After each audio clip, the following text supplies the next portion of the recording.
Cuando mi yerno me entregó flores en el Día de la Madre, el hijo de mi vecina susurró algo que cambió mi vida para siempre.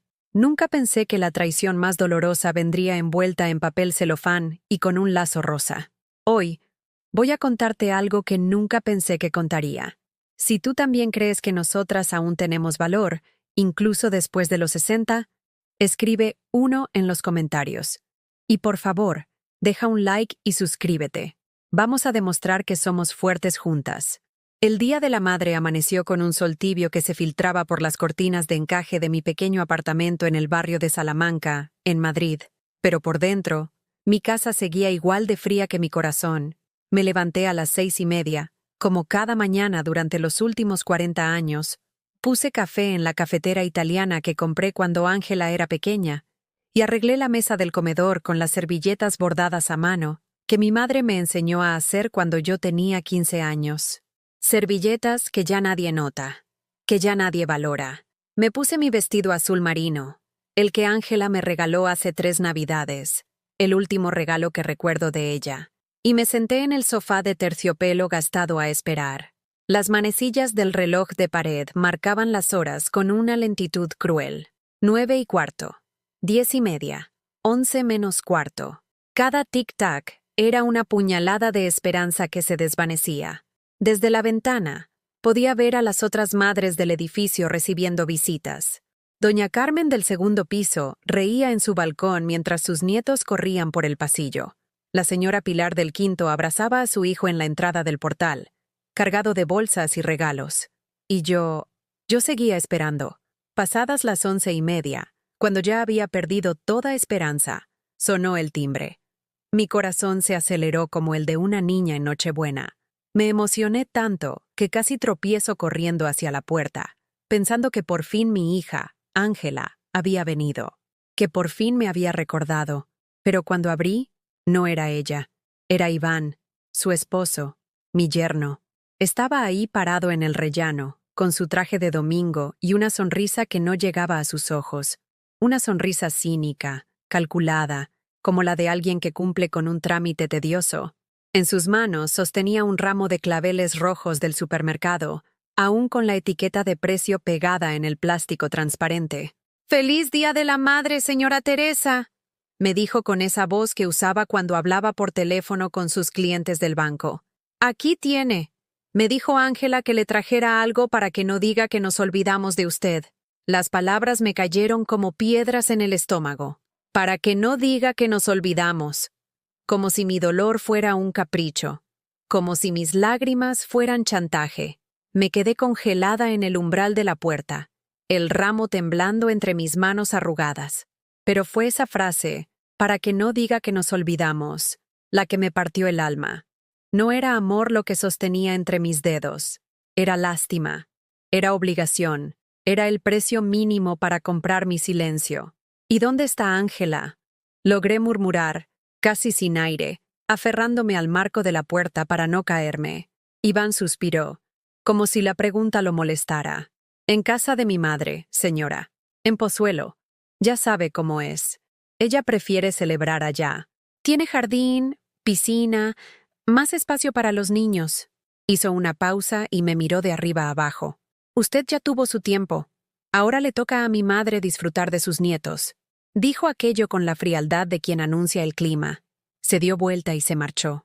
Sus pasos resonaron en las escaleras de mármol mientras yo me quedaba ahí, paralizada, viendo cómo desaparecía por el hueco de la escalera sin mirar atrás ni una sola vez. Me quedé sola en el pasillo, con las flores temblando en mis manos. Unas flores que apestaban a lástima, a descarte, a olvido programado. Cerré la puerta despacio, como si el ruido pudiera despertar a alguien que ya había muerto por dentro. Me apoyé contra la madera fría y miré el ramo. Los claveles estaban marchitos en los bordes. Probablemente llevaban días en el refrigerador del supermercado. Ni siquiera se habían molestado en elegir flores frescas. En ese momento, mientras sostenía esos pétalos mustios, entendí algo que me destrozó. Para mi hija, yo ya no era una madre. Era una obligación. Un ítem en su lista de tareas del domingo. Comprar pan, llamar al dentista, llevar flores a mamá. Me dirigí al sofá con pasos vacilantes. Las piernas me temblaban, no de edad, sino de dolor. Me senté en el mismo lugar donde había mecido a Ángela cuando tenía pesadillas, donde le había leído cuentos hasta que se durmiera, donde habíamos visto juntas telenovelas los domingos por la tarde cuando ella era adolescente. Ese sofá guardaba 35 años de recuerdos. Y ahora, también guardaba el día que me convertí en un estorbo. Mientras cerraba la puerta, escuché una voz infantil que venía del patio interior del edificio. Era Pablo, el hijo de mi vecina Elena, un pequeño de 7 años que siempre me saludaba cuando subía del colegio con su uniforme azul del Colegio San Patricio. Abuela Teresa, ¿por qué te trajo flores ese señor si dice que tú ya no sirves para nada? Las palabras me atravesaron como cuchillos. Me asomé por la ventana del patio, y ahí estaba Pablo, con su mochila del Real Madrid y su cara de inocencia, mirándome con esos ojos grandes y curiosos que tienen los niños cuando hacen preguntas que los adultos no saben cómo responder. ¿Cómo sabes eso, pequeño?, le pregunté, sintiendo que el mundo se tambaleaba bajo mis pies. Porque escuché a mi papá hablando por teléfono con ese señor ayer en el ascensor. Le decía que tú ya estorbas, que Ángela está harta de ti, que dice que eres muy pesada y que siempre te quejas de todo. Pablo no tenía malicia. Solo había repetido lo que había oído, con esa honestidad brutal que tienen los niños para decir verdades que los adultos esconden detrás de sonrisas falsas y flores de supermercado. Pero esas palabras fueron como puñales en mi pecho. Estorbo, pesada, harta. ¿Eso era yo para mi hija? Después de haberla criado sola desde que tenía 8 años, cuando su padre nos abandonó para irse con su secretaria de 25 años, después de trabajar doble turno en la fábrica textil de Móstoles para pagarle el colegio privado que ella quería porque todos sus amigos iban ahí, después de vender mis anillos de boda, los únicos objetos de valor que tenía, para financiarle la carrera de medicina en la Universidad Complutense, después de quedarme sin calefacción, 3 inviernos seguidos para poder pagarle la residencia de estudiantes en el centro de Madrid, después de dejarme la espalda trabajando hasta los 60 años, de sacrificar mis sueños, mis descansos, mis pocas alegrías, solo para verla triunfar. Volví a entrar al apartamento y cerré todas las cortinas. No quería que nadie me viera llorar. No quería que nadie fuera testigo de mi humillación. Me senté en el sofá y lloré durante horas, acurrucada como un animal herido, sosteniendo todavía ese ramo maldito que ahora parecía burlarse de mí. Lloré por todas las navidades que había cocinado para 10 personas, cuando solo veníamos 3. Lloré por todos los cumpleaños de mis nietos a los que llegaba cargada de regalos que compraba con mi pequeña pensión, mientras Iván se lucía con juguetes caros que pagaba con el dinero que ganaba en el banco. Lloré por todas las veces que Ángela me había llamado solo cuando necesitaba algo, que cuidara a los niños, que le prestara dinero, que fuera a recoger al pequeño del colegio porque ella tenía una emergencia en el hospital. Y yo siempre decía que sí, siempre estaba disponible. Siempre era la última opción, pero la más confiable. La abuela taxi, la abuela banco, la abuela que siempre estaba ahí, hasta que ya no la necesitaran más. Esa tarde, cuando el sol empezaba a ponerse detrás de los edificios de ladrillo rojo del barrio, abrí el baúl de madera que guardaba en el armario del dormitorio. Mis manos temblaron al tocar la cerradura oxidada que no había abierto en meses. Dentro estaba toda mi vida. El álbum de fotos forrado en terciopelo verde que mi hermana me regaló cuando nació Ángela. La primera página me rompió el corazón otra vez. Ahí estaba mi niña, con apenas 2 años, aferrada a mi vestido amarillo en el Parque del Retiro. Sus manitas regordetas sostenían un globo rojo mientras me miraba con esos ojos que creían que yo era su mundo entero.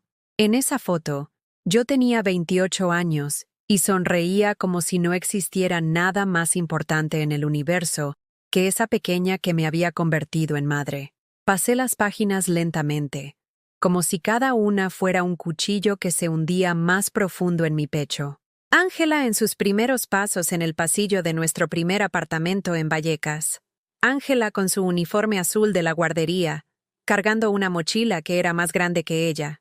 Ángela en su primera comunión, radiante con ese vestido blanco que me costó 2 meses de salario extra, pero que valió cada peseta cuando la vi brillar como una princesa. Cada fotografía era un grito silencioso de amor incondicional. Cada imagen me recordaba las noches sin dormir cuando tenía fiebre, los cuentos inventados cuando no tenía dinero para comprar libros, las canciones que le cantaba en el metro para que no se asustara del ruido de los trenes. Pero había una foto que me destrozó completamente.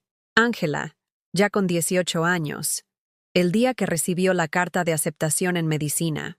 Estaba abrazándome en la cocina de nuestro pequeño piso, y yo lloraba de felicidad, porque mi hija había logrado lo que yo nunca pude ni soñar. Detrás de nosotras se veía la mesa donde habíamos estudiado juntas durante años, donde yo repasaba con ella matemáticas y ciencias aunque apenas había terminado la educación básica. En esa foto, Ángela me miraba como si yo fuera su heroína, como si todo lo que había sacrificado hubiera valido la pena. ¿Cuándo había cambiado todo? ¿En qué momento dejé de ser su refugio para convertirme en su carga? Cerré el álbum y busqué en el fondo del baúl. Ahí estaban las cartas. Decenas de cartas que Ángela me había escrito durante sus años de universidad. Las leí una por una, y cada palabra era como sal en una herida abierta. Mamá, gracias por enviarme dinero para los libros. Sin ti no podría estudiar. Te amo más que a nada en el mundo. Mamá, sé que trabajas mucho para mantenerme aquí. Algún día te voy a dar todo lo que te mereces. Vas a estar orgullosa de mí. Mamá, cuando sea doctora, tú nunca más vas a tener que preocuparte por nada. Te voy a cuidar como tú me cuidaste a mí. Promesas. Todas eran promesas que se habían evaporado como el humo. Cuando Ángela se graduó, yo estaba en primera fila en el auditorio de la universidad, aplaudiendo hasta que me dolieron las manos.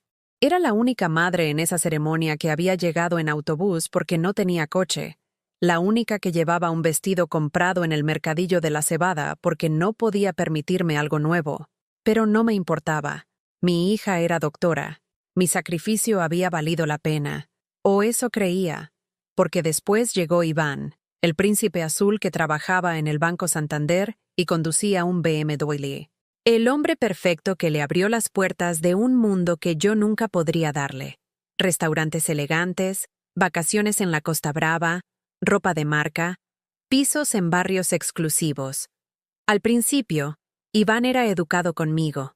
Sonrisas forzadas en las cenas familiares, cumplidos vacíos sobre mi comida, preguntas corteses sobre mi salud, pero yo veía cómo me miraba, como si fuera un mueble viejo que no pegaba con la decoración moderna de su nueva vida, y poco a poco, Ángela empezó a cambiar. Primero fueron los comentarios sutiles. «Mamá, quizás podrías arreglarte un poco más cuando vengas a visitarnos. Ya sabes, por los vecinos». O «Mamá, no hables tan alto en el restaurante. La gente nos mira». Después fueron las excusas. «No puedo ir a verte este domingo, mamá.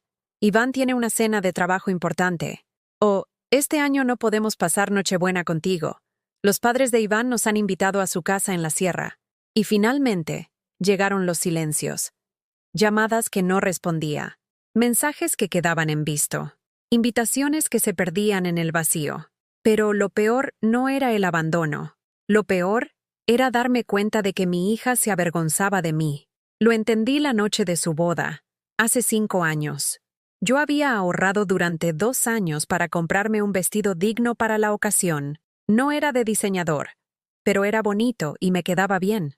Me había hecho la permanente en la peluquería del barrio y había usado los únicos zapatos de tacón que tenía, aunque me dolían los pies. Llegué a la iglesia de San Jerónimo el Real con el corazón lleno de felicidad. Mi niña se casaba. Iba a ser abuela.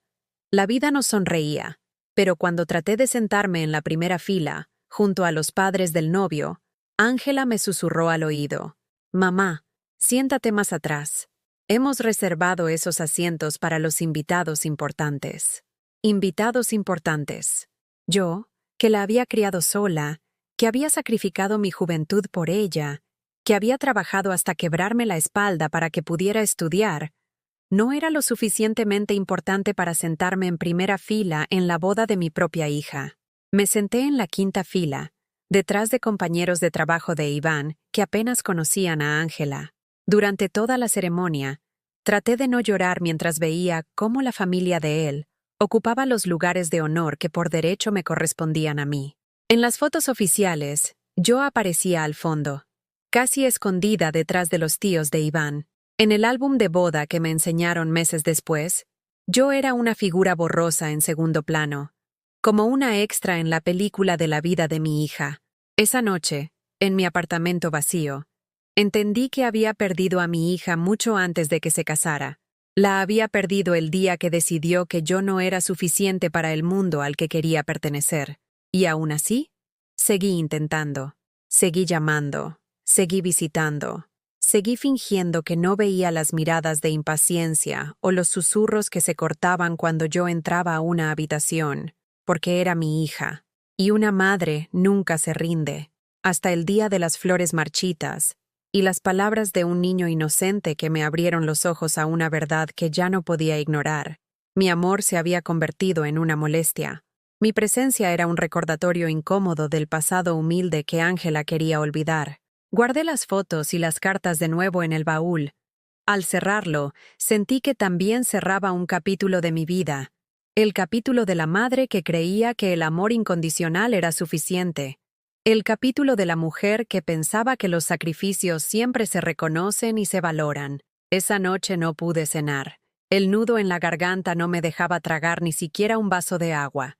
Me quedé sentada en la cocina, mirando el teléfono, esperando que quizás, solo quizás, Ángela llamara para disculparse, para explicarme que todo había sido un malentendido, para decirme que me amaba como yo la amaba a ella. Pero el teléfono nunca sonó.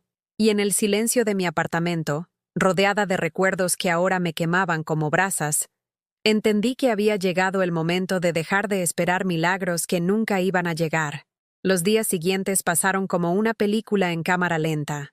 Me levantaba cada mañana con la esperanza de que todo hubiera sido una pesadilla, pero la realidad me golpeaba en cuanto veía esas flores marchitas que seguían ahí, en el florero de la mesa del comedor, pudriéndose como mi corazón. El martes por la mañana, mientras tomaba mi café con leche sentada junto a la ventana que daba al patio interior, vi algo que me heló la sangre. Pablo estaba jugando en el patio con otros niños del edificio, y entre ellos reconocí a mi nieto mayor, Alejandro, de 9 años. Mi abuela Teresa es muy pesada. Escuché que decía Alejandro mientras pateaba una pelota contra la pared.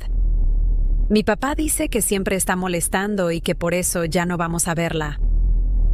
Los otros niños se rieron, y Pablo miró hacia mi ventana con esa expresión de pena que solo tienen los niños cuando presencian algo injusto, pero no saben cómo arreglarlo.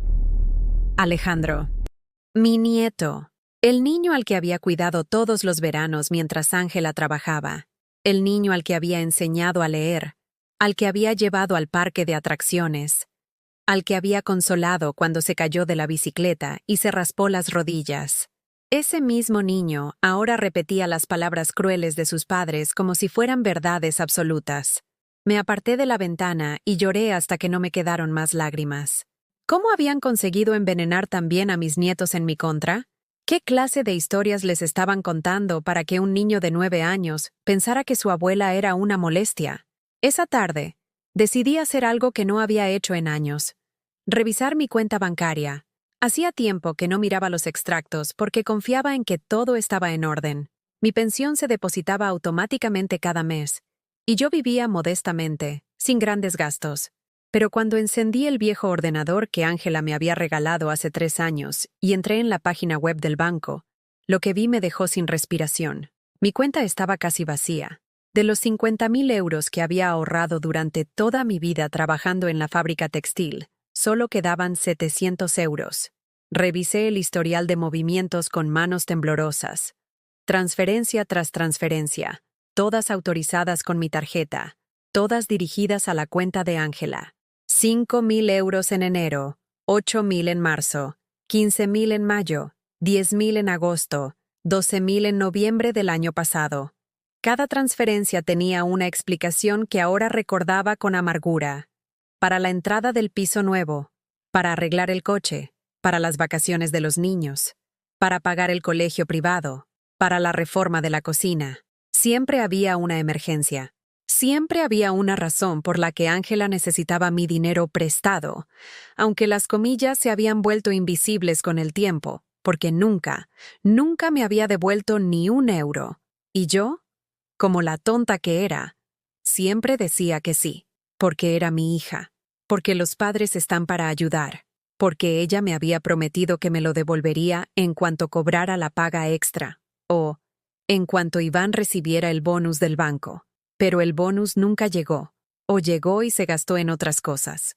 En el BMW nuevo de Iván, en los vestidos de marca de Ángela, en las clases de tenis de los niños, en las cenas en restaurantes que costaban más que mi pensión mensual. Mientras yo comía lentejas 3 veces por semana para ahorrar, ellos se paseaban por Madrid como si el dinero creciera en los árboles. Y lo más cruel de todo era que parte de ese dinero era mío. Era el dinero que yo había sudado en las máquinas de coser durante 40 años. El dinero que había guardado céntimo a céntimo para no ser una carga para nadie en mi vejez. Imprimí todos los extractos bancarios. Las páginas salían una tras otra, como una letanía de mi propia estupidez.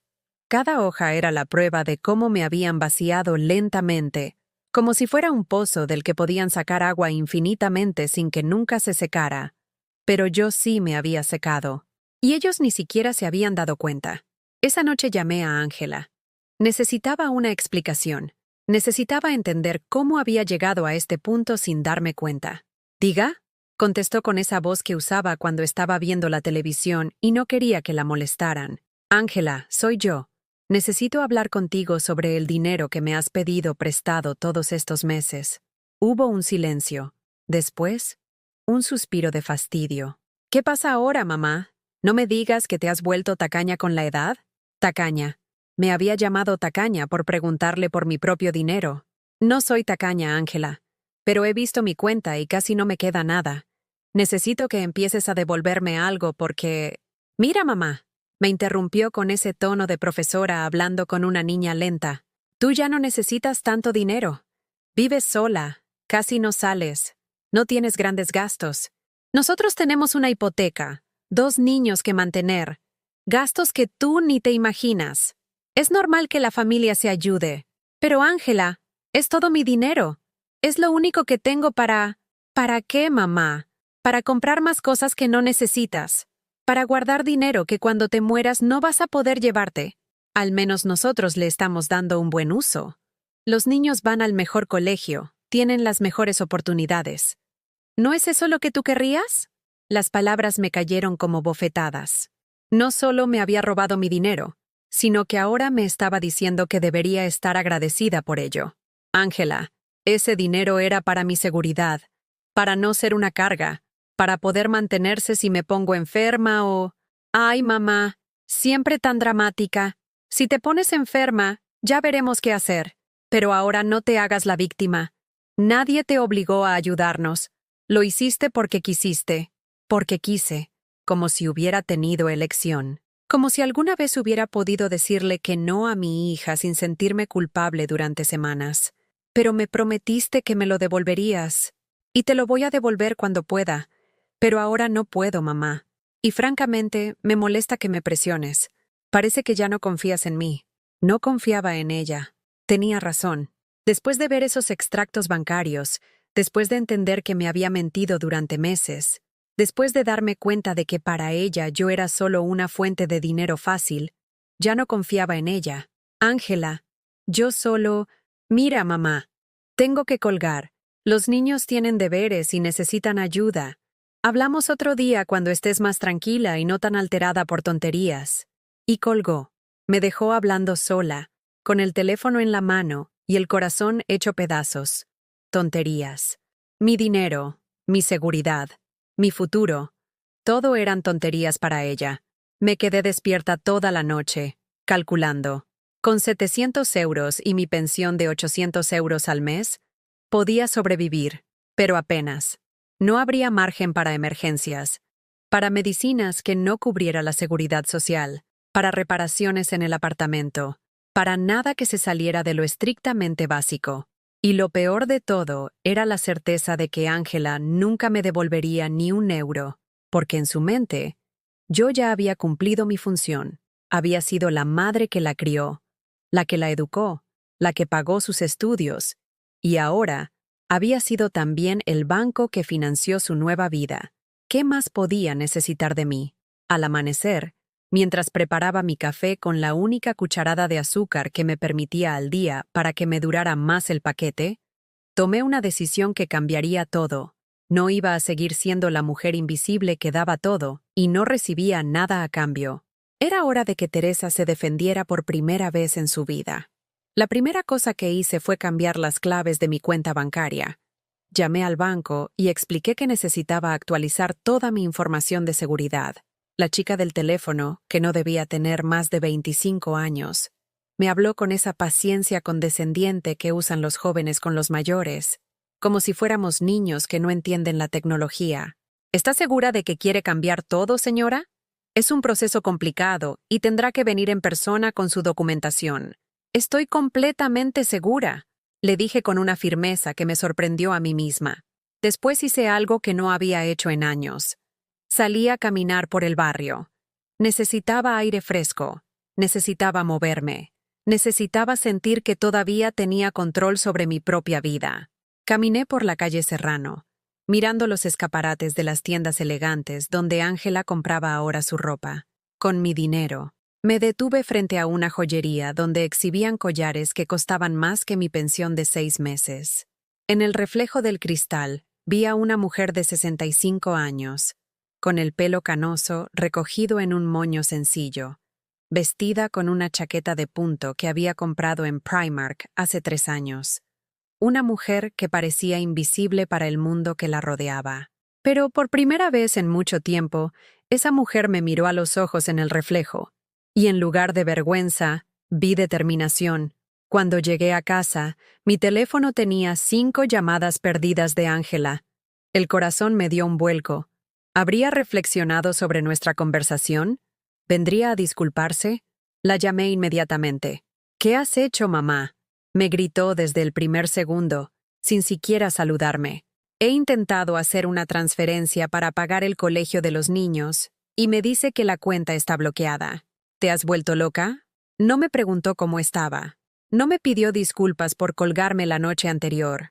No mostró ni una pizca de remordimiento por haber vaciado mis ahorros. Solo le preocupaba que hubiera cerrado su grifo de dinero fácil. He cambiado las claves de mi cuenta, le dije, sorprendiéndome de lo tranquila que sonaba mi voz. ¿Pero por qué? ¿Qué problema tienes conmigo? Siempre has sido tan rara, mamá. Tan desconfiada. Rara. Desconfiada. Ahora resultaba que proteger mis propios ahorros me convertía en una persona problemática. Ángela, me has quitado 50.000 euros en menos de un año. 50.000 euros que tardé 40 años en ahorrar, y me hablas como si yo fuera la que tiene un problema. No te los quité, me los prestaste. Siempre dijiste que la familia se ayuda. Te los presté porque me prometiste que me los devolverías. Y no solo no me has devuelto nada, sino que ayer me dijiste que no necesito mi propio dinero. Hubo un silencio. Después, Ángela cambió de táctica. Su voz se volvió dulce, manipuladora, como cuando era pequeña y quería convencerme de que le comprara algo que no podíamos permitirnos. Mamá, no nos peleemos por dinero. Tú sabes que te quiero. Tú sabes que siempre te voy a cuidar.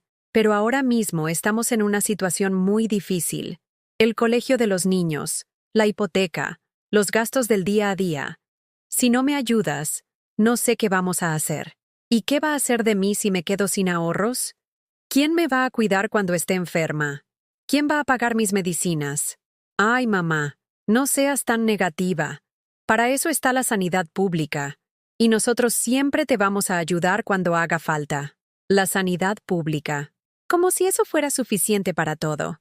Como si no hubiera medicamentos que no cubre la seguridad social, tratamientos privados que a veces son necesarios, gastos imprevistos que surgen cuando te haces mayor. ¿Cómo me estás ayudando ahora?, le pregunté. Ángela, llevo 3 meses sin verte. No me llamaste por mi cumpleaños. No viniste el Día de la Madre. El único contacto que tengo contigo es cuando necesitas dinero. Eso no es verdad, mamá.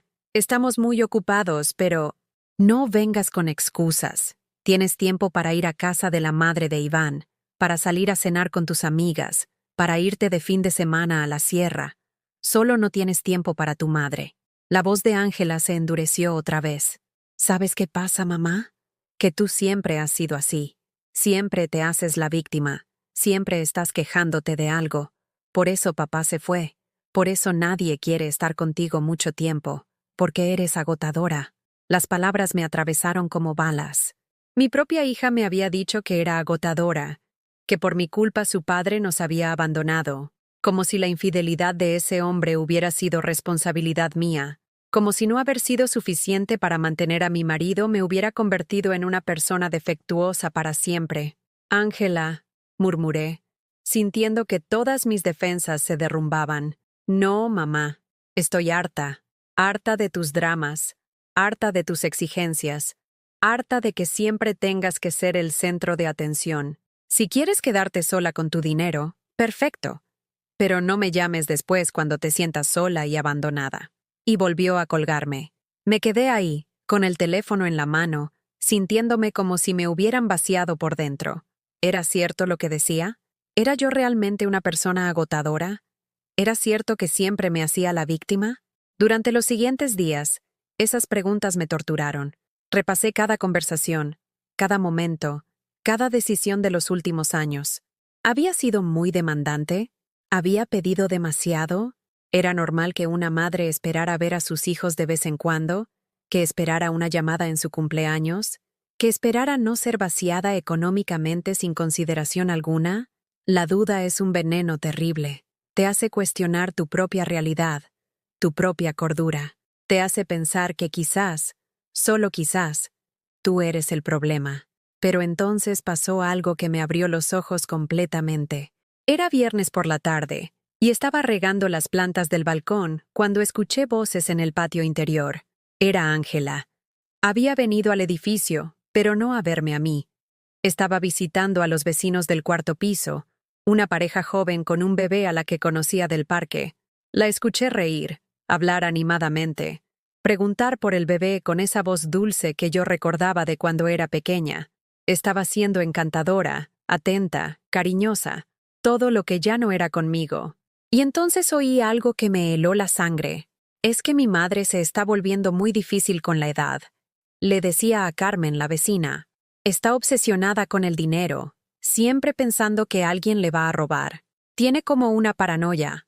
Es muy triste, pero ya no se puede razonar con ella. Paranoia. Obsesionada con el dinero. Difícil. Mi propia hija estaba contándole a los vecinos que yo tenía problemas mentales, que mi preocupación por mis ahorros vaciados era producto de la demencia senil, que mi dolor por su abandono era paranoia de vieja loca. Me agaché detrás de la barandilla del balcón para que no me viera, pero seguí escuchando. Lo peor es que ahora ha cambiado las claves del banco y no me deja ayudarla con sus finanzas. Antes yo le gestionaba todo porque ella no entiende de ordenadores ni de trámites, pero ahora está paranoica y piensa que le voy a robar. Carmen murmuró algo comprensivo sobre lo difícil que era lidiar con padres mayores que perdían facultades. Exacto, continuó Ángela. Es muy duro para nosotros. Los niños ya no quieren ir a verla porque siempre está quejándose de algo. Y a Iván le da mucha pena verla así, tan deteriorada, como si fuera un mueble viejo que se está cayendo a pedazos. Esperé a que se fuera. Esperé a que se marchara sin subir a verme, sin llamar a mi puerta, sin mostrar ni una pizca de interés por cómo estaba.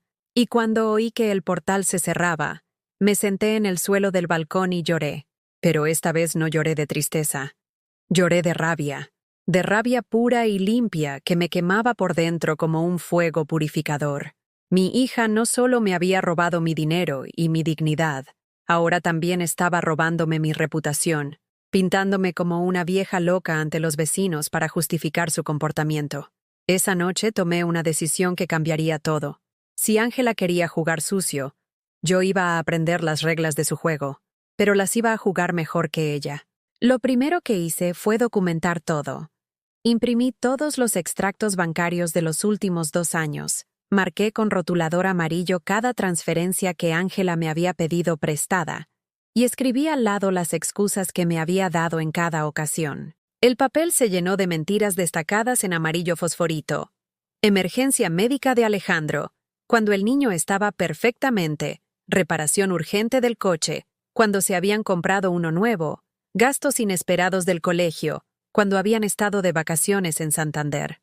Después fui a mi cajón de escritorio y saqué todas las cartas que Ángela me había escrito prometiendo devolverme el dinero. Te lo devuelvo el mes que viene sin falta, mamá. En cuanto cobre la paga extra de Navidad, te ingreso todo. Iván me ha prometido que con su bonus de fin de año te pagamos. Mentira tras mentira, escritas con esa letra bonita que le había enseñado yo cuando era pequeña, y que ahora se había convertido en el instrumento de mi estafa. Guardé todo en una carpeta de cartón que había comprado en el estanco de la esquina. Una carpeta azul que contenía la historia completa de cómo mi propia hija me había convertido en su banco personal, y después me había descartado cuando decidí proteger lo poco que me quedaba. El lunes por la mañana fui al Centro de Servicios Sociales del distrito. Nunca en mi vida había pisado ese lugar, porque siempre había sido independiente. Siempre me las había arreglado sola. Pero ahora necesitaba ayuda para entender mis derechos, para saber si había alguna manera legal de recuperar mi dinero. La trabajadora social que me atendió se llamaba Marta. Tendría unos 40 años, pelo castaño corto y una mirada comprensiva que me tranquilizó desde el primer momento. Cuando le conté mi historia, cuando le enseñé todos mis papeles, su expresión cambió de profesional a indignada. Señora Teresa, esto es abuso económico, me dijo mientras revisaba los extractos. Su hija ha estado aprovechándose de su buena fe de manera sistemática, y lo que me cuenta sobre que está difamándola con los vecinos es manipulación psicológica, abuso económico, manipulación psicológica. Escuchar esas palabras de boca de una profesional me hizo entender que no era una vieja loca y paranoica como me había hecho creer Ángela. Era una víctima. ¿Pero puedo hacer algo?, le pregunté. Es mi hija. No quiero meterla en problemas legales. Solo quiero que me devuelva mi dinero y me trate con respeto. Marta me explicó que había recursos disponibles. Mediación familiar, asesoramiento legal gratuito, grupos de apoyo para personas mayores que habían sufrido abusos económicos por parte de familiares. Me dio varios folletos y me programó una cita con un abogado de oficio para la semana siguiente. Señora Teresa, me dijo antes de que me fuera, usted no está sola en esto. Nos llegan muchos casos como el suyo, hijos que se aprovechan de padres confiados, que los manipulan emocionalmente para conseguir dinero y después los descartan. Es más común de lo que se imagina. Salí de allí sintiéndome rara. Por un lado, aliviada de saber que no estaba loca. Por otro lado, devastada al entender que mi situación era tan común que había protocolos específicos para tratarla. ¿Cuántas madres como yo había en Madrid? ¿Cuántas mujeres mayores estaban siendo vaciadas económicamente por los hijos que habían criado con tanto amor?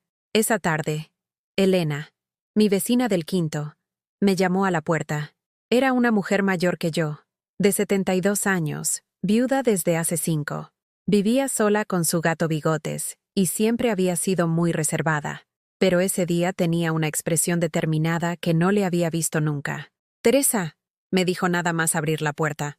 Tengo que hablar contigo. He escuchado lo que pasó el viernes. Se refería a la conversación de Ángela con Carmen en el patio. Elena había estado regando sus plantas en el balcón, y lo había oído todo. Esa niña tuya está mintiendo, me dijo sin rodeos. Y yo lo sé porque he visto los movimientos que hace. Los viernes viene al edificio, pero no sube a verte. Se queda en el portal hablando por teléfono, riéndose, haciendo planes con sus amigos. Y después se va sin ni siquiera preguntar cómo estás. Elena me contó cosas que yo no sabía, que Ángela había venido 3 veces en las últimas semanas, pero que nunca había subido a mi apartamento, que la había visto una vez en el parking del supermercado Corte Inglés, con bolsas de compras que costaban más que la pensión de Elena. Y otra cosa, añadió Elena bajando la voz. El otro día estaba Carmen en el ascensor, hablando por teléfono con su hermana. Le estaba contando lo que le había dicho tu hija, pero añadió algo más. Dijo que Ángela le había pedido que si alguien preguntaba por ti, que dijera que estás muy mal de la cabeza, que a veces te olvidas de las cosas y que necesitas supervisión. El suelo se movió bajo mis pies. No solo me estaba difamando, estaba preparando el terreno para que si yo intentaba defenderse, nadie me creyera. Estaba creando una narrativa en la que yo era una vieja senil cuyas quejas no había que tomar en serio. ¿Por qué me cuentas esto?, le pregunté a Elena. Porque hace 20 años mi propio hijo me hizo algo parecido, me respondió con la voz quebrada. Me convenció de que le pusiera el piso a su nombre porque era mejor para los impuestos. Después me echó de mi propia casa y me tuve que venir a vivir aquí, a este apartamento de alquiler, con lo poco que me quedaba. Elena me contó su historia. Su hijo, que ahora vivía en su antiguo piso con su nueva novia, la llamaba una vez al mes para preguntarle cómo estaba, pero nunca la invitaba a comer, nunca la visitaba, nunca le daba ni un euro para ayudarla con sus gastos. Y cuando ella intentó contarle a alguien lo que había pasado, él ya había esparcido el rumor de que ella estaba perdiendo la memoria y que por eso había tomado la decisión responsable de transferirle la propiedad. Los hijos saben cómo hacer que parezcamos locas, me dijo Elena. Saben exactamente qué botones tocar para que la gente piense que estamos seniles. Y funcionan porque la sociedad ya nos ve como un estorbo. Solo están esperando una excusa para no tenernos en cuenta. Esa noche, Elena y yo nos quedamos hablando hasta muy tarde. Me preparó té de manzanilla en mi cocina y me contó más cosas sobre nuestro edificio, sobre otras mujeres mayores que vivían situaciones similares. Doña Pilar del Tercero, cuyos hijos se habían repartido sus ahorros entre ellos y ahora la tenían en una residencia pública por su propia seguridad. La señora Mercedes del Primero, que había firmado un poder notarial para que su nuera la ayudara con los papeles, y ahora no podía acceder a su propia cuenta bancaria. Somos invisibles, Teresa, me dijo Elena mientras veíamos cómo amanecía desde mi ventana. Para la sociedad, para nuestros propios hijos, para todo el mundo. Pero eso no significa que tengamos que quedarnos calladas. Al día siguiente tomé una decisión que me aterrorizaba y me emocionaba a la vez. Llamé a Ángela, pero esta vez no para suplicar o para justificarme. Esta vez para plantarle cara. Ángela, necesito que vengas a casa este domingo. Tenemos que hablar. ¿Otra vez con el tema del dinero, mamá? Ya te dije que... No es sobre el dinero, la interrumpí. Es sobre las mentiras que estás contando sobre mí a los vecinos. Hubo un silencio que me confirmó que sabía exactamente de qué le estaba hablando. No sé de qué me hablas, dijo finalmente, pero su voz sonaba nerviosa. Sé que le has dicho a Carmen que tengo problemas mentales. Sé que le has pedido que diga que estoy perdiendo la memoria. Sé que has estado preparando el terreno para que nadie me crea cuando cuente la verdad sobre lo que me has hecho. Otro silencio. Más largo esta vez. Mamá, creo que estás confundida. Yo nunca... Ángela. La interrumpí con una voz que no reconocía como mía. Una voz fría y firme que nunca había usado con ella. Deja de mentir. Sé exactamente lo que estás haciendo. Y o vienes el domingo a hablar conmigo como la adulta que se supone que eres, o voy a tomar medidas que no te van a gustar nada. ¿Qué medidas?, preguntó, y por primera vez en mucho tiempo, detecté miedo en su voz. Ven el domingo y lo hablamos. Y ven sola, sin Iván, sin los niños, solo tú y yo, cara a cara. Después de colgar, me senté en el sofá donde había llorado tantas veces y sonreí. Por primera vez en años, no era yo la que temía la reacción de mi hija. Era ella la que tenía miedo de lo que yo podía hacer. Y tenía razones para estar asustada, porque Teresa, la madre sumisa que daba todo y no pedía nada a cambio, había muerto. En su lugar había nacido una mujer que ya no tenía nada que perder y que había decidido luchar por su dignidad. El domingo llegó con una lluvia fina que empañaba las ventanas del apartamento. Me levanté temprano, me duché con cuidado y me puse mi mejor vestido, el azul marino que había guardado para ocasiones especiales. Me peiné hacia atrás con gomina. Me pinté los labios con el pintalabios rosa que había comprado para la boda de Ángela y que desde entonces había usado solo 3 veces. Quería verme digna. Quería que Ángela recordara que su madre no era la mujer derrotada en la que había creído convertirme.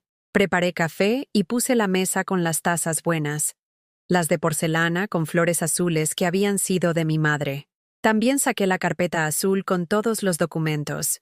La puse en el centro de la mesa del comedor, como una bomba que estaba esperando el momento adecuado para explotar. A las 5 en punto sonó el timbre. Cuando abrí la puerta, Ángela estaba ahí parada con esa expresión de fastidio que ponía cuando tenía que hacer algo que no le apetecía. Llevaba un abrigo beige de Zara que yo reconocí porque había visto el precio en el escaparate. 200 euros. Dinero que había salido de mi cuenta. «Hola, mamá», me dijo sin besarme. «¿De qué querías hablar?» «Porque no tengo mucho tiempo. He quedado con Iván para cenar. Siéntate», le dije señalando la silla frente a la carpeta azul. «Y quítate el abrigo. Esto va a tomar un rato».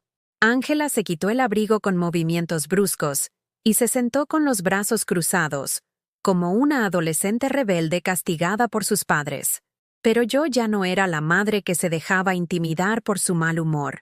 Abrí la carpeta y saqué el primer extracto bancario. 5.000 euros el 15 de enero. Dije con voz clara. Me dijiste que era para una emergencia médica de Alejandro. Pero el niño no ha estado enfermo ni un solo día este año. Ángela apartó la mirada. 8.000 euros el 3 de marzo. Me dijiste que el coche se había estropeado y necesitabas arreglarlo urgentemente. Pero una semana después Pablo me contó que habíais comprado un coche nuevo. Mamá, ¿no entiendes cómo funcionan estas cosas? 15.000 euros el 20 de mayo. Continué, ignorando su interrupción.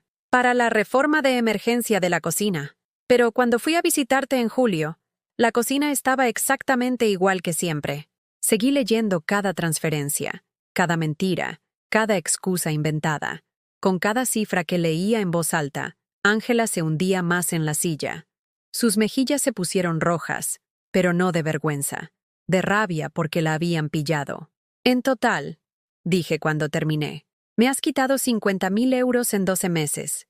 50.000 euros que yo ahorré trabajando 40 años, vendiendo mis cosas, comiendo lentejas para poder guardar cada céntimo. No te los quité, mamá. Tú me los diste. Te los presté porque me mentiste sobre para qué los necesitabas y me prometiste devolverlos. Saqué las cartas y las puse sobre la mesa. Te lo devuelvo el mes que viene sin falta. Tu letra, tu firma, 5 de febrero. En cuanto cobre la paga extra te ingreso todo. Tu letra, tu firma, 23 de junio. Iván me ha prometido que con su bonus te pagamos. Tu letra, tu firma. Ángela miró las cartas como si fueran serpientes venenosas. Esas son promesas, mamá, no contratos legales. ¿Promesas? Repetí, sintiendo que la rabia me subía por la garganta. ¿Las promesas que le haces a tu madre no significan nada para ti? Significa que tenía intención de devolvértelo. Pero las cosas han cambiado. Tenemos más gastos de los que pensábamos. La vida está muy cara. La vida está cara para ti también, Ángela. ¿Sabes cuánto tengo que vivir ahora? 800 euros de pensión, más los 700 que me dejaste en la cuenta. 1.500 euros al mes. ¿Sabes lo que cuesta solo la calefacción en invierno? ¿Los medicamentos que no cubre la seguridad social? ¿Una emergencia médica? Ay, mamá, no dramatices. Si tienes una emergencia, nosotros te ayudaremos. ¿Cómo me estás ayudando ahora? Le pregunté. ¿Cómo me ayudaste el Día de la Madre cuando mandaste a tu marido con flores marchitas? ¿Cómo me ayudas cuando llevas 3 meses sin venir a verme?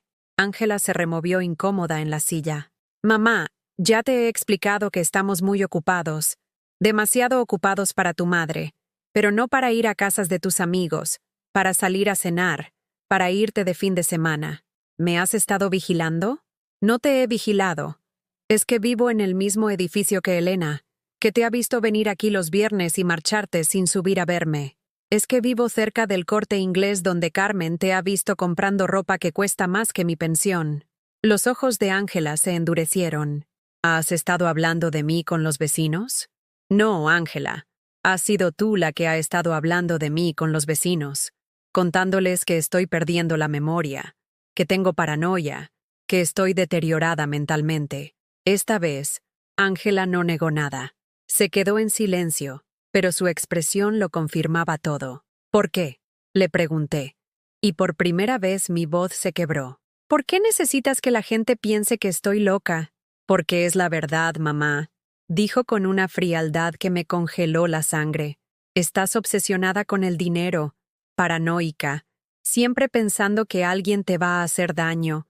No es normal que una mujer de tu edad esté tan centrada en los euros y los céntimos. No es normal que una hija vacíe la cuenta de su madre y después la haga quedar como loca por defenderse. Ursurs, yo no te he vaciado nada. Tú me diste ese dinero porque quisiste. Te lo di porque me mentiste. Nos quedamos mirándonos fijamente. Por primera vez en años, no fui yo la que apartó la mirada. Fue ella. ¿Sabes qué, mamá?, dijo levantándose de la silla. Estoy cansada de esta conversación. Estoy cansada de tus acusaciones y de tus dramas. Si quieres quedarte sola con tu dinero, perfecto. Pero no me vuelvas a llamar para estas tonterías. Espera, le dije cuando se dirigía hacia la puerta. Todavía no hemos terminado. Yo sí he terminado. Pues yo no. Siéntate. Algo en mi tono la detuvo. Tal vez fue la firmeza. Tal vez fue que por primera vez en su vida, su madre le estaba dando una orden en lugar de hacerle una súplica. Se volvió hacia mí con los ojos llenos de furia. ¿Perdón? ¿Qué te sientes? Porque vamos a hablar de qué va a pasar a partir de ahora. No tienes ningún derecho a darme órdenes. Tengo el derecho de alguien a quien le han robado 50.000 euros y la dignidad. Tengo el derecho de una madre que ha sido humillada y difamada por su propia hija. Y tengo el derecho de una mujer que ha decidido que ya no va a seguir siendo pisoteada. Ángela se quedó parada en el medio del salón, indecisa entre marcharse o enfrentarse a esta versión de su madre que no conocía. ¿Qué quieres?, preguntó finalmente. Quiero que me devuelvas mi dinero. Todo, hasta el último euro. Eso es imposible. No tengo. Entonces lo vamos a hacer de otra manera. La interrumpí. Vas a firmar un documento reconociendo la deuda, con fechas de pago y intereses, y vas a dejar de contarle a la gente que estoy loca. ¿Y si no lo hago? Entonces voy a presentar una denuncia por apropiación indebida, y voy a contarle a todo el mundo la verdad sobre lo que me has hecho. Empezando por tus compañeros del hospital, siguiendo por los padres del colegio de los niños, y terminando por toda la familia. La cara de Ángela se puso blanca. No te atreverías. Ponme a prueba, le dije mirándola directamente a los ojos. Porque ya no tengo nada que perder. Tú me has quitado mi dinero, mi dignidad y mi lugar en la familia. ¿Qué más me puedes quitar? ¿Tu amor? Ya lo perdí hace tiempo. ¿Tu respeto? Nunca lo tuve. ¿El cariño de mis nietos? Me los has envenenado en contra. Me acerqué a ella hasta quedar a solo unos centímetros de su cara. Así que sí, Ángela, me atrevo, porque por primera vez en mi vida me importa más mi propia dignidad que tu opinión sobre mí. Ángela se quedó en silencio durante unos segundos que parecieron eternos. Pude ver cómo su mente trabajaba frenéticamente, calculando sus opciones, buscando alguna manera de salir de esta situación sin perder el control que había ejercido sobre mí durante tantos años. Mamá, estás cometiendo un error muy grande, dijo finalmente, y su voz había cambiado. Ya no era la de la hija indignada. Era fría, calculadora, amenazante. Si haces esto, si presentas esa denuncia, o si empiezas a contar historias, vas a quedar como una loca vengativa. Nadie te va a creer. Oh, ya veremos, le respondí sin apartar la mirada. ¿Sabes lo que va a pasar? Te van a hacer pruebas mentales. Van a ver que una mujer de 65 años que vive sola está teniendo episodios paranoicos. Van a decir que necesitas supervisión. Y entonces sí que no vas a poder manejar tu propio dinero. Me estaba amenazando. Mi propia hija me estaba amenazando con hacerme pasar por demente si me atrevía a denunciar su robo. ¿Es esa tu respuesta?, le pregunté. ¿Más amenazas? ¿Más manipulación? Es la realidad, mamá. Tú contra nosotros. Una vieja sola contra una familia respetable. ¿Quién crees que tiene más credibilidad? No lo sé, admití. Pero voy a averiguarlo. Ángela se dirigió hacia la puerta, pero antes de irse se volvió hacia mí con una sonrisa que me heló la sangre. Haz lo que quieras, mamá. Pero cuando esto termine, cuando hayas hecho el ridículo y nadie te haya creído, no vengas llorando a nosotros. Porque a partir de hoy, para nosotros, tú ya no existes. y se marchó, cerrando la puerta con tanta fuerza que los cuadros de la pared temblaron. Me quedé allí parada en el centro del salón, con el corazón latiendo tan fuerte que podía sentirlo en las sienes. Había quemado todas las naves. No había vuelta atrás, pero por primera vez en meses me sentía libre. Al día siguiente cumplí mi promesa. Fui al Centro de Servicios Sociales y, con la ayuda de Marta, presenté una denuncia formal por abuso económico familiar. También solicité asesoramiento legal gratuito a través del Colegio de Abogados de Madrid. El proceso no fue fácil. Tuve que repetir mi historia una y otra vez ante diferentes funcionarios, algunos comprensivos, otros escépticos. Tuve que someterse a evaluaciones psicológicas para demostrar que tenía plenas facultades mentales.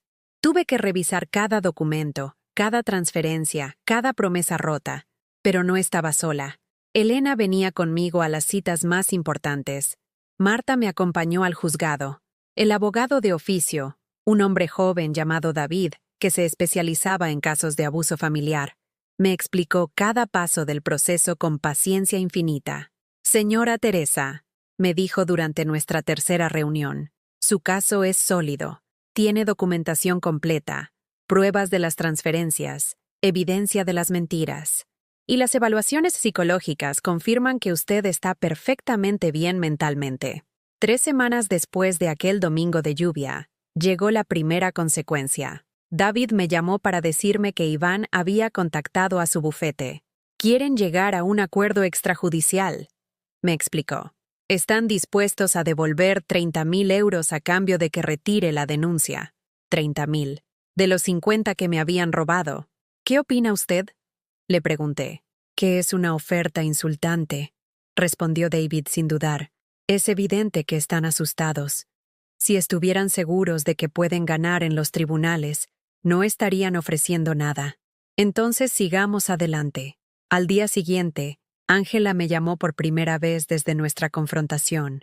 Mamá, hemos pensado las cosas, me dijo con una voz que intentaba sonar conciliadora, pero que no podía ocultar la preocupación.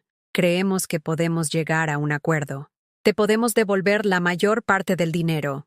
¿La mayor parte? Bueno, no todo, porque parte de ese dinero ya se ha gastado en cosas que también te benefician, como cuando llevamos a los niños de vacaciones y te compramos recuerdos, o cuando te invitamos a cenar. No podía creer lo que estaba escuchando. Incluso en ese momento, cuando su abogado le había aconsejado que intentara negociar, seguía justificando su robo. Ángela, la interrumpí. Quiero todo mi dinero, hasta el último euro, con intereses. Eso es imposible, mamá. No seas irracional. No soy irracional. Soy una mujer que ha decidido defender sus derechos. Está bien, dijo después de una pausa. Pero si seguimos con esto, si no aceptas llegar a un acuerdo, las cosas van a ponerse muy feas. Van a salir cosas que no te van a gustar nada. ¿Qué cosas? Cosas sobre tu estado mental, sobre cómo has estado comportándote últimamente, sobre las razones por las que papá se fue realmente. Otra amenaza. Pero esta vez, en lugar de asustarme, me confirmó que estaba haciendo lo correcto. Haz lo que quieras, Ángela, pero yo voy a seguir adelante. La segunda sorpresa llegó 2 días después.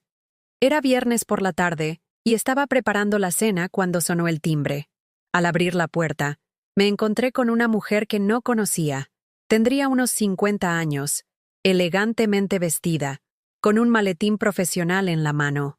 ¿Señora Teresa Márquez?, preguntó con una sonrisa profesional. Sí, soy yo.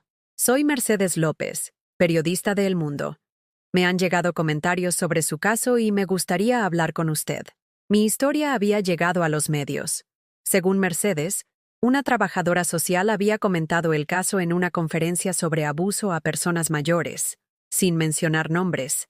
Pero la historia había llamado la atención de varios periodistas que se especializaban en temas sociales. Estos casos son más comunes de lo que la gente piensa, me explicó Mercedes mientras tomábamos café en mi mesa del comedor. Pero rara vez llegan a los tribunales porque las víctimas se sienten avergonzadas o tienen miedo de enfrentarse a sus propios hijos. Mercedes me explicó que quería escribir un reportaje sobre el abuso económico hacia personas mayores, usando mi caso como ejemplo, pero manteniendo mi anonimia si yo lo prefería. La sociedad necesita saber que esto está pasando, me dijo. Que hay hijos que se aprovechan de la confianza y el amor de sus padres para robarles sus ahorros de toda la vida. Accedí a la entrevista. Mercedes era una profesional competente que me hizo sentir cómoda contando mi historia. No me juzgó. No me hizo sentir que había sido ingenua o estúpida. Solo escuchó y tomó notas. 3 días después, el artículo apareció en la sección de sociedad del periódico. El título era El robo silencioso, cuando los hijos vacían las cuentas de sus padres. Mi historia aparecía como El caso de Teresa, sin más detalles identificativos. Pero para mí, ver mi experiencia impresa en un periódico nacional fue liberador. Ya no era solo mi palabra contra la de Ángela. Era una historia documentada, verificada por profesionales, que formaba parte de un problema social más amplio. El artículo generó mucha respuesta. Mercedes me llamó para decirme que habían recibido docenas de cartas de lectores contando historias similares. Mujeres y hombres mayores que se habían sentido identificados con mi experiencia.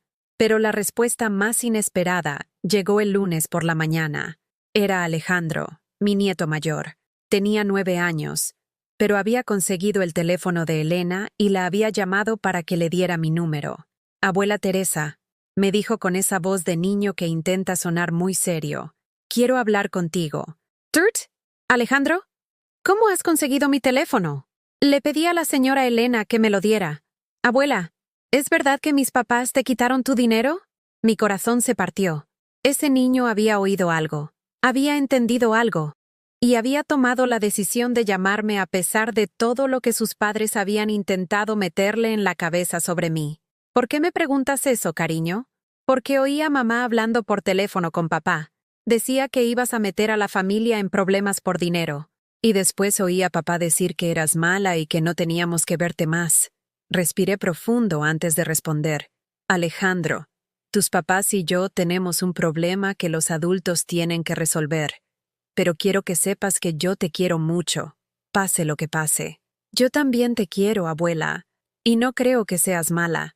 Recuerdo cuando me cuidabas y me hacías torrijas, y cuando me llevaste al zoológico y me compraste un helado aunque dijiste que era muy caro. Las lágrimas corrieron por mis mejillas. Alejandro, ¿tus padres saben que me estás llamando? No, estoy en casa de mi amigo Pablo. ¿Puedo venir a verte? Cariño, eso tienen que decidirlo tus padres. Pero ellos no van a dejar. Dicen que estás enferma y que puedes hacerme daño. No estoy enferma, Alejandro, y nunca te haría daño, pero tienes que obedecer a tus padres. ¿Entonces no te voy a ver más? No supe qué responder. ¿Cómo le explicas a un niño de 9 años que sus padres han decidido borrar a su abuela de su vida para encubrir su propio comportamiento? Alejandro, escúchame bien, le dije con la voz más firme que pude. Pase lo que pase entre los adultos, tú siempre vas a ser mi nieto, y yo siempre voy a quererte. Y cuando seas mayor y puedas decidir por ti mismo, mi puerta siempre estará abierta para ti. ¿Me lo prometes? Te lo prometo. Después de colgar, me quedé sentada en la cocina durante horas, mirando el teléfono. Esa conversación me había dado fuerzas para seguir adelante, pero también me había partido el corazón. Ángela no solo me había robado mi dinero y mi dignidad, también me había robado a mis nietos. Pero ya era demasiado tarde para echarse atrás. 2 semanas después llegó el momento decisivo. David me llamó una mañana de miércoles con noticias que cambiarían todo. Teresa, tengo buenas noticias, me dijo con entusiasmo. El juez ha aceptado todas nuestras pruebas y ha citado a Ángela e Iván para declarar el próximo lunes. Pero hay algo más. ¿Qué? Hemos descubierto que no es la primera vez que hacen esto. Hay indicios de que también vaciaron la cuenta de la madre de Iván hace 2 años. La señora murió poco después de un ictus, pero antes de morir había intentado presentar una denuncia similar que quedó archivada por su fallecimiento. Me quedé sin aliento. No era solo a mí. Habían hecho lo mismo con otra madre, con una mujer que había muerto sin poder ver justicia. Eso significa... Significa que el fiscal está considerando ampliar los cargos. Ya no es solo abuso económico familiar. Podría ser un patrón de comportamiento delictivo sistemático. Esa noche no pude dormir.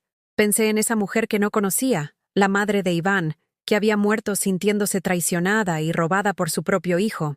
Pensé en cuántas madres más habría por ahí, víctimas silenciosas de hijos que las veían como cajeros automáticos con patas. El viernes por la tarde, 3 días antes de la audiencia, recibí una visita inesperada. Era Iván, solo. Nunca había venido a mi casa sin Ángela. Cuando abrí la puerta, tenía una expresión que no le había visto nunca. Parecía nervioso, sudoroso, desesperado. Señora Teresa, necesito hablar con usted. ¿Dónde está Ángela? No sabe que estoy aquí. Yo necesito hablar con usted sin que ella esté presente. Lo dejé pasar, pero no lo invité a sentarse. Nos quedamos de pie en el salón, como dos extraños que se cruzan en la calle. Señora Teresa, empezó, y su voz temblaba. Sé que las cosas se han complicado mucho. Sé que usted está muy enfadada con nosotros. Pero tengo que contarle algo que Ángela no sabe. ¿Qué? Parte del dinero, una parte importante, no se gastó en lo que ella le dijo. Se me cortó la respiración. «Deika, ¿qué quiere decir?» Iván se pasó las manos por el pelo, como alguien que está a punto de confesar un crimen. Tengo un problema con el juego. Con las apuestas deportivas online. Llevo años apostando en secreto. Y cuando Ángela conseguía dinero de usted, yo lo usaba para cubrir mis deudas de apuestas. ¿Cuánto? Logré preguntar. Unos 30.000 euros. 30.000 euros. Más de la mitad de mis ahorros se habían perdido alimentando la adicción al juego de este hombre. ¿Ángela no lo sabe? Ella cree que todo se gastó en gastos familiares legítimos. En el coche, en la reforma, en las vacaciones. No sabe nada de las apuestas. ¿Por qué me cuenta esto ahora? Porque el lunes van a revisar todas nuestras cuentas bancarias y van a ver movimientos extraños, transferencias a casas de apuestas, pagos a prestamistas. Y Ángela se va a enterar de todo. Iván estaba ahí, en mi salón, no para disculparse conmigo. Estaba ahí porque tenía miedo de que su esposa descubriera que era un ludópata que había arruinado a la familia con mi dinero. ¿Qué quiere que haga? Le pregunté. Que retire la denuncia. Le devolvemos lo que podamos, firmamos un acuerdo privado, y esto no llega a los tribunales. Por favor, señora Teresa, si esto sale a la luz, va a destruir mi matrimonio. Lo miré fijamente. Este hombre que me había despreciado durante años, que me había tratado como un estorbo, que había sido cómplice del robo de mis ahorros, ahora estaba en mi salón suplicándome que lo salvara de las consecuencias de sus propios actos. Su matrimonio, repetí lentamente. Su matrimonio con mi hija, que me robó 50.000 euros y después me difamó diciéndole a todo el mundo que estaba loca. Ella no sabía sobre sus apuestas, pero sí sabía que me estaba mintiendo. Sí sabía que me estaba robando.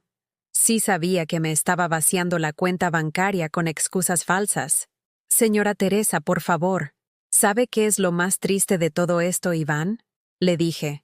Que usted me está pidiendo que proteja a la hija que me traicionó del marido que la engaña, que salvé a la familia que me destrozó. Piénselo, por favor. Piense en los niños. He pensado en los niños todos los días durante 9 años, cuando los cuidaba gratis mientras ustedes trabajaban, cuando les compraba regalos con mi pensión, cuando me quedaba sin calefacción para poder pagarles clases particulares. Y ahora me pide que piense en ellos para proteger al hombre que dilapidó sus herencias en apuestas online. Iván se dejó caer en el sofá y se tapó la cara con las manos. No sabe lo que significa esto para mí, murmuró. No, le respondí. ¿Usted no sabe lo que significó para mí? Descubrir que la hija a la que dediqué mi vida me había robado todos mis ahorros. No sabe lo que significó para mí enterarme de que me consideraba una vieja loca. No sabe lo que significa vivir con 800 euros al mes después de trabajar 40 años. Me senté frente a él, pero mantuve mi postura erguida. El lunes vamos a ir a esa audiencia, y usted va a contarle al juez exactamente lo que me acaba de contar a mí. Y después, sea lo que sea que pase con su matrimonio, será responsabilidad suya. Señora Teresa, Y ahora, váyase de mi casa. Y dígale a mi hija que si quiere hablar conmigo, que venga ella misma.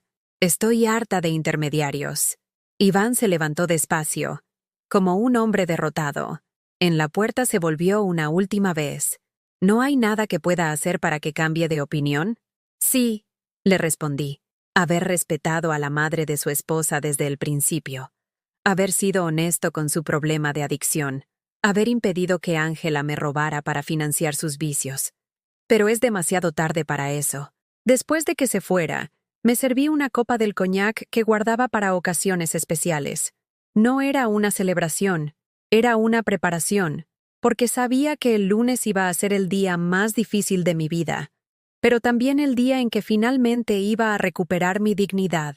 Esa noche llamé a Elena y le conté todo lo que había pasado. Teresa, me dijo, ¿estás segura de que quieres seguir adelante? Ya has ganado. Ya has demostrado tu punto. Iván te ha confesado que tienen problemas. Ángela va a descubrir la verdad sobre su marido. Elena, la interrumpí, esto ya no es solo sobre mi dinero. Es sobre todas las madres como nosotras que se han quedado calladas. Es sobre demostrar que no somos invisibles, que no somos estúpidas, que no merecemos ser tratadas como cajeros automáticos por nuestros propios hijos. Pero puede ser muy duro. Sí, va a ser duro. Pero por primera vez en mi vida, voy a pelear por algo que realmente importa. Por mi respeto propio. El domingo por la noche, mientras preparaba la ropa que me iba a poner para la audiencia, sonó el teléfono. Era Ángela. Mamá, me dijo, y su voz sonaba quebrada. Iván me ha contado lo que pasó ayer, lo que te dijo sobre sus problemas. ¿Y? No sabía nada, mamá. Te juro que no sabía nada de las apuestas. Yo pensaba que todo ese dinero se había gastado en cosas de la familia. ¿Y eso cambia algo, Ángela? ¿Eso justifica que me mintieras, que me robaras, que me difamaras? No, pero ahora entiendo que yo también he sido víctima de Iván. Víctima. Ahora ella también era víctima. Ángela, mañana vamos a ir al juzgado, y allí vas a tener la oportunidad de explicarle al juez todo lo que me quieras explicar. Pero esta conversación se ha terminado. Mamá, por favor. Se ha terminado, Ángela. Te veo mañana. Colgué el teléfono y me fui a la cama. Al día siguiente iba a terminar una etapa de mi vida y empezar otra completamente nueva. El lunes amaneció despejado, con un sol brillante que se filtraba por las cortinas de mi dormitorio, como una promesa de esperanza. Me levanté temprano, me duché con cuidado y me puse mi mejor traje, el mismo que había usado para la graduación de Ángela hace tantos años. Quería llegar al juzgado con la cabeza alta, como la mujer digna que había vuelto a ser. Elena me acompañó en el metro hasta los juzgados de Plaza de Castilla. Durante todo el trayecto, sus manos arrugadas sostuvieron las mías, dándome la fuerza silenciosa que solo puede dar alguien que ha pasado por lo mismo. Pase lo que pase hoy, me dijo mientras subíamos las escaleras del edificio judicial. Ya has ganado, Teresa. Has recuperado tu voz. David me esperaba en la entrada con una sonrisa tranquilizadora. Durante las 2 horas que duró la audiencia, presencié algo que nunca pensé que vería. Mi hija y mi yerno, sentados en el banquillo de los acusados, respondiendo preguntas sobre cómo habían vaciado sistemáticamente la cuenta bancaria de una mujer de 65 años. Cuando Iván confesó ante el juez su adicción al juego y admitió haber usado 30.000 euros de mis ahorros para pagar deudas de apuestas, vi cómo la cara de Ángela se descompuso. Era la primera vez que la veía llorar desde que era una niña pequeña. Cuando el juez le preguntó a Ángela si era consciente de que había vaciado la cuenta de su madre con mentiras sistemáticas, la escuché murmurar: no pensé que fuera tan grave. Solo era dinero que ella no necesitaba. Dinero que no necesitaba. Después de todo lo que había pasado, después de todas las evidencias, todavía creía que tenía derecho a decidir qué necesitaba su madre y qué no. La sentencia fue contundente. Restitución completa de los 50.000 euros con intereses, más una multa de 10.000 euros por abuso económico familiar. Iván recibió una condena adicional por blanqueo de dinero relacionado con su ludopatía. Pero más importante que el dinero fue la declaración pública del juez. Este caso representa un problema social grave que afecta a miles de personas mayores en España. Las víctimas de abuso económico familiar tienen derecho a la protección de la justicia, independientemente de los lazos familiares que las unan con sus agresores. Cuando salimos del juzgado, Ángela me alcanzó en la calle.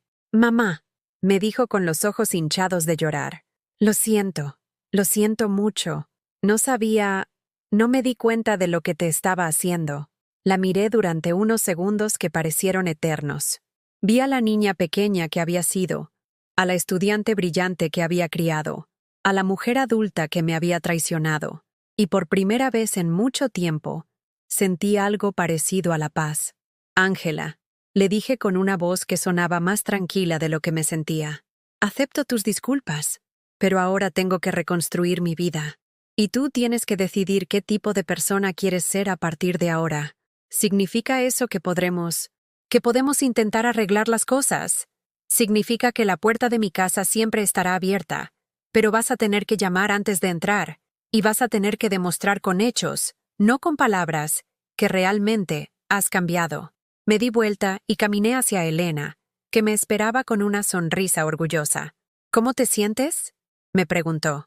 «Libre», le respondí. «Por primera vez en años, me siento completamente libre». «Mata». 3 meses después, mi vida había cambiado de maneras que nunca habría imaginado. Con el dinero recuperado, pude hacer todas las reparaciones que necesitaba el apartamento. Cambié las ventanas, renové la cocina, compré muebles nuevos que elegí yo misma, sin tener que consultar a nadie.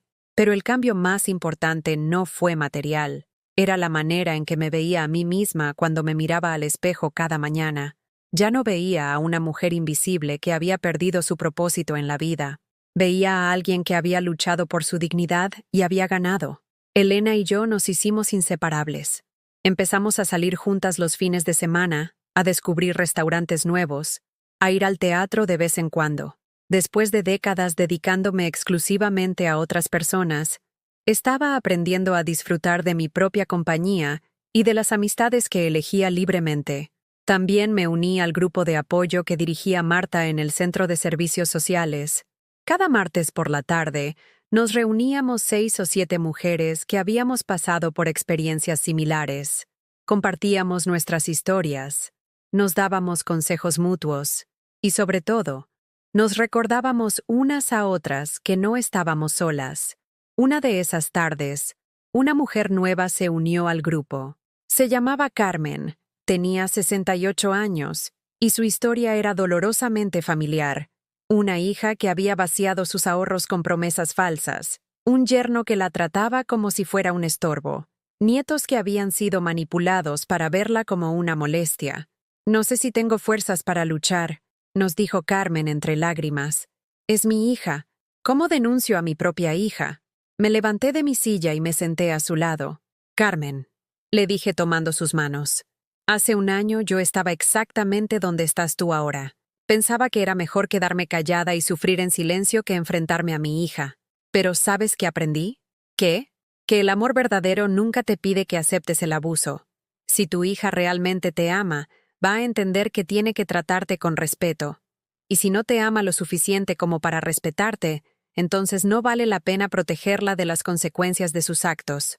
Carmen lloró aún más, pero pude ver algo diferente en sus ojos. Una chispa de determinación que no había estado ahí cuando llegó. 6 meses después del juicio, recibí una llamada que no esperaba. Era Alejandro. «Abuela Teresa», me dijo con una voz que ya empezaba a cambiar. «¿Puedo venir a verte? Cariño, ¿tus padres saben que me estás llamando?» «Sí. Mamá dice que puedo venir si quiero. Dice que ella se equivocó contigo y que quiere que yo tome mis propias decisiones sobre si quiero verte o no». El corazón me dio un vuelco. «¿Y tú qué quieres?» «Quiero venir. Te echo de menos, abuela. Y quiero que me enseñes a hacer torrijas como antes». Esa tarde, Alejandro vino a visitarme por primera vez en casi un año. Había crecido tanto que casi no lo reconocí, pero cuando me sonrió, vi al mismo niño que había cuidado durante tantos veranos. Pasamos la tarde cocinando juntos, hablando de sus clases, de sus amigos, de los libros que estaba leyendo. No mencionamos lo que había pasado con sus padres. No era necesario.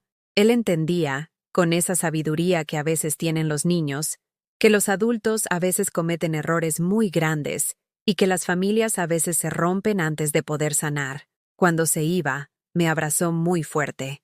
Abuela, me dijo, mamá quiere saber si puedes perdonarla algún día. Dile a tu mamá, le respondí, que el perdón no es algo que se pide, es algo que se gana, y que estoy dispuesta a ver si ella realmente quiere ganárselo. Esa noche, mientras preparaba la cena solo para mí en mi cocina renovada, reflexioné sobre el año que había pasado. Había perdido muchas cosas: la inocencia sobre mi hija, la comodidad de creer que el amor familiar era incondicional, la seguridad de sentirme necesitada. Pero había ganado algo mucho más valioso: mi propia voz, mi dignidad, mi derecho a establecer límites y a exigir respeto. A los 65 años, había aprendido que nunca es demasiado tarde para defenderse, que nunca es demasiado tarde para decir no más, que nunca es demasiado tarde para elegir la propia dignidad por encima del miedo al abandono. Y sobre todo, había aprendido que el amor verdadero no duele. El amor verdadero no vacía cuentas bancarias. El amor verdadero no difama. El amor verdadero no manipula. El amor verdadero respeta, protege y honra a la persona amada. Y por primera vez en mi vida, me estaba dando ese amor verdadero a mí misma. 6 meses más tarde, una mañana de primavera que olía a azahar y nuevas posibilidades, me desperté con una sensación extraña. No era angustia, no era preocupación, no era esa sensación familiar de vacío que me había acompañado durante tantos años. Era algo que tardé un momento en reconocer. Era felicidad, felicidad simple, sin condiciones, sin depender de nadie más que de mí misma. Me levanté despacio, disfrutando del lujo de no tener prisa, de no tener que estar disponible para nadie, de no tener que calcular si tenía suficiente dinero para comprar el pan o si debía esperar a fin de mes. Por primera vez en décadas, mi tiempo era completamente mío. Preparé café en mi nueva cafetera italiana. La había comprado sin culpa, sin tener que justificar el gasto ante nadie, y me senté en el balcón renovado a leer el periódico. Había aprendido a valorar estos momentos de soledad que antes me aterrorizaban. Ahora la soledad no era abandono, era libertad. El timbre del teléfono interrumpió mi paz matutina. Era Mercedes, la periodista de El Mundo. «Teresa, tengo una noticia fantástica», me dijo con esa energía que caracterizaba todas nuestras conversaciones. ¿Recuerdas el artículo que escribí sobre tu caso hace unos meses? Por supuesto. Ha tenido un impacto increíble. Hemos recibido más de 300 cartas de lectores contando historias similares. Y ahora la Comunidad de Madrid quiere crear un programa piloto de protección legal para personas mayores, víctimas de abuso familiar. ¿Te gustaría ser parte del equipo asesor? Me quedé sin palabras. Mi historia, mi dolor, mi lucha, se había convertido en algo más grande que yo. Se había convertido en una herramienta para ayudar a otras mujeres como yo. ¿Qué tendría que hacer?, pregunté. Básicamente, compartir tu experiencia con trabajadores sociales, abogados y funcionarios públicos. Ayudar a crear protocolos para detectar estos casos temprano. Ser la voz de las víctimas en las decisiones que se tomen. Acepté sin dudarlo. Por primera vez en mi vida, mi experiencia dolorosa tenía un propósito que iba más allá de mí misma. 2 semanas después, me encontré sentada en una sala de reuniones del gobierno regional, rodeada de profesionales que escuchaban mi historia con respeto y atención. No era la mujer invisible que rogaba por migajas de afecto. Era una experta en mi propia experiencia, una voz autorizada en un problema que afectaba a miles de familias. «Señora Teresa», me dijo la directora del programa, «su testimonio ha sido fundamental para entender la dimensión psicológica de estos abusos. No se trata solo de dinero, se trata de dignidad humana». Después de la reunión, mientras esperaba el autobús de vuelta a casa, reflexioné sobre lo extraño que era la vida. 1 año atrás, en esa misma parada, había estado llorando después de una visita humillante al banco, donde me habían explicado que no podía recuperar mi dinero sin ayuda legal. Ahora, en el mismo lugar, esperaba el mismo autobús, pero era una persona completamente diferente. Esa tarde, Elena y yo fuimos a tomar café a la pastelería nueva que habían abierto cerca de nuestro edificio. Se había convertido en nuestro ritual de los miércoles. Café, pastel y conversaciones que podían durar horas sin que ninguna de las dos tuviera prisa por estar en otro lugar.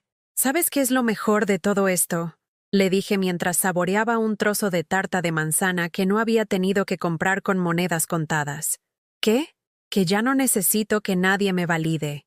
Ya no necesito que Ángela me diga que soy una buena madre para sentirme bien conmigo misma. Ya no necesito que mis nietos me quieran para saber que valgo la pena. Elena sonrió con esa comprensión que solo puede tener alguien que ha recorrido el mismo camino. Sam, ¿y qué necesitas ahora? Nada, le respondí, y la palabra sonó como una liberación. No necesito nada de nadie. Todo lo que quiero, me lo puedo dar yo misma. Esa noche, mientras organizaba los papeles para mi nueva responsabilidad en el programa del gobierno, encontré algo que me hizo sonreír. Era la primera carta que había escrito a Ángela después del juicio. Una carta que nunca envié, pero que había sido parte de mi proceso de sanación. Querida Ángela, decía, durante 65 años, he definido mi valor a través de lo útil que era para otras personas. Fui una buena hija porque cuidé a mis padres. Fui una buena madre porque me sacrifiqué por ti. Fui una buena abuela porque estaba siempre disponible para mis nietos. Pero nunca aprendí a ser una buena Teresa solo por el hecho de existir. Releí la carta completa, recordando la mujer rota que la había escrito meses atrás. Esa mujer había estado buscando desesperadamente una manera de explicar su dolor, de hacer entender a su hija la magnitud de la traición. Ahora, esa carta me parecía el testimonio de alguien que había estado perdida, pero había encontrado el camino de vuelta a sí misma.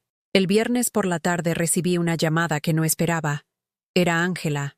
«Mamá», me dijo, y pude oír nerviosismo en su voz. «¿Podemos hablar? En persona, quiero decir. Hay cosas que necesito decirte que no puedo decir por teléfono». Habían pasado 4 meses desde nuestra última conversación, desde el día que me pidió perdón en la puerta del juzgado. En todo ese tiempo, había respetado mis condiciones. Había devuelto el dinero completamente. Había empezado terapia psicológica para entender su comportamiento. Había permitido que Alejandro me visitara sin restricciones. «¿Cuándo?», le pregunté. «Mañana por la tarde. Puedo traer café y esos pastelitos de nata que siempre te gustaban». «No hace falta que traigas nada, Ángela. Solo trae honestidad».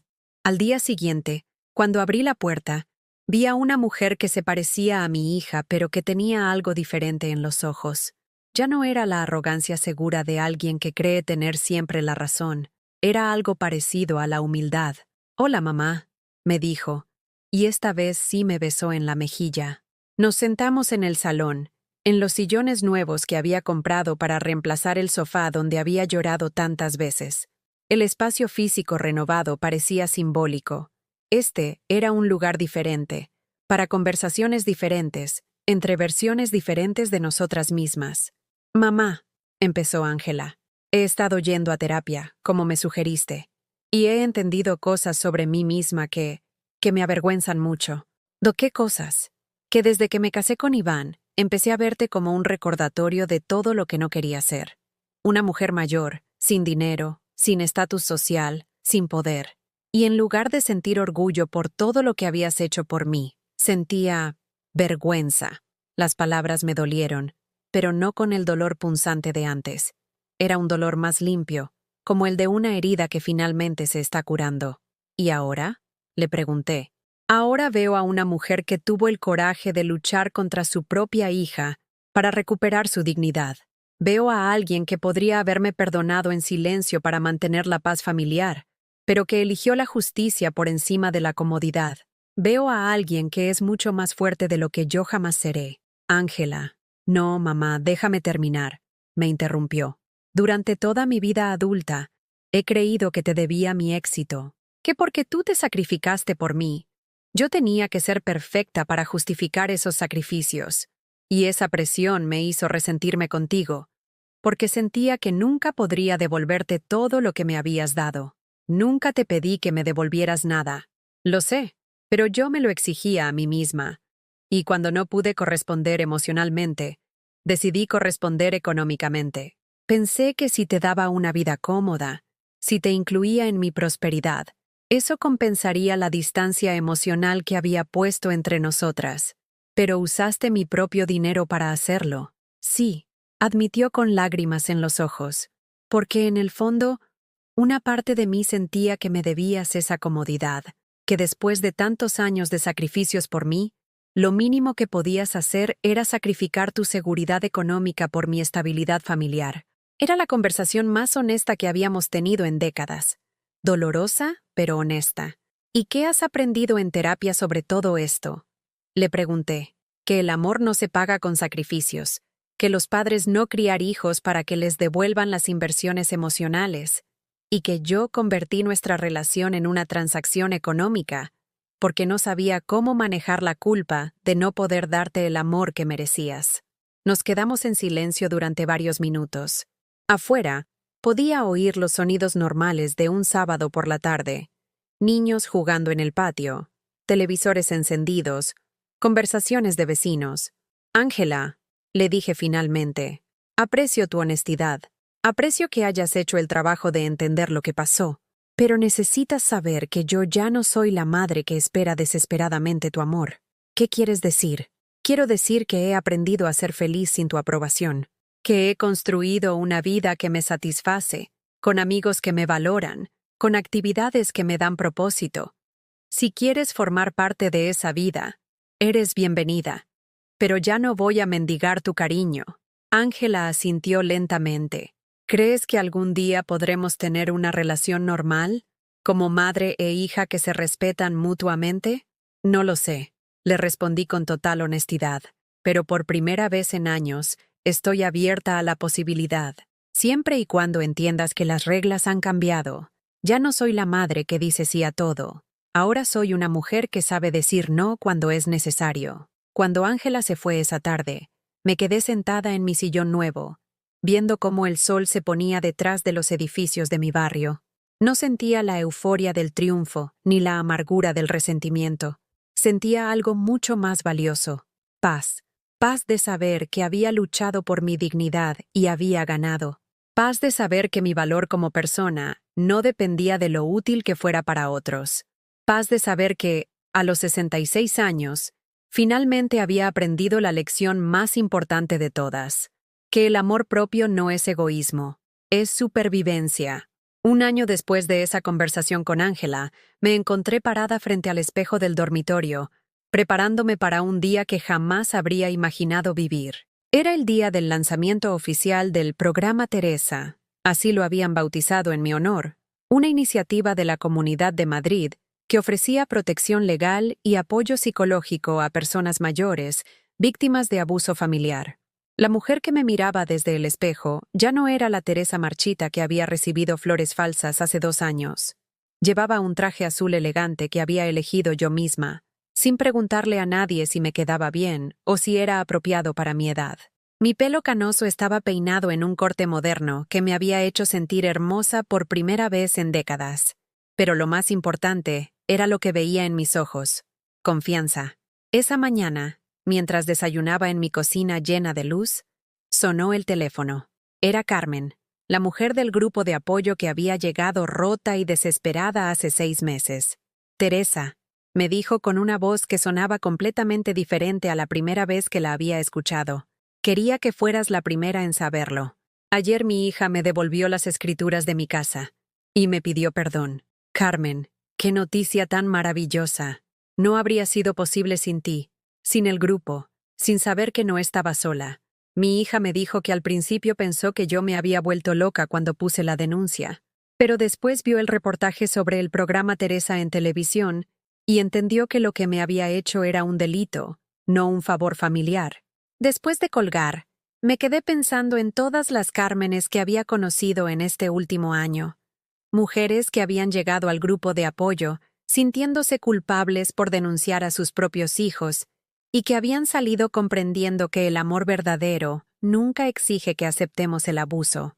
A las 11 de la mañana llegué al auditorio del Centro Cultural de la Villa, donde se presentaría oficialmente el programa.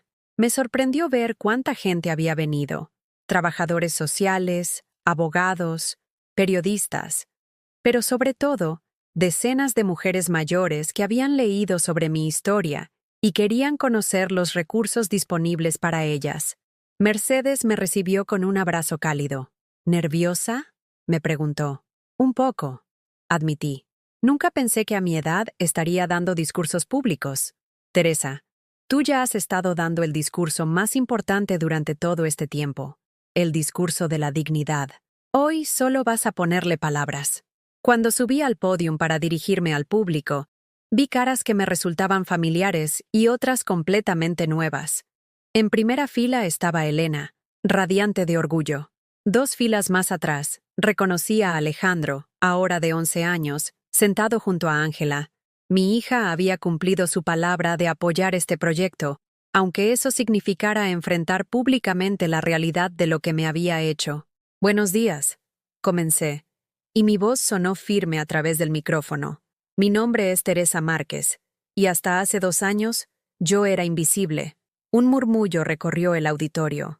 Era invisible para mi propia familia, que me veía como una fuente inagotable de dinero y cuidados, pero no como una persona con derechos y necesidades.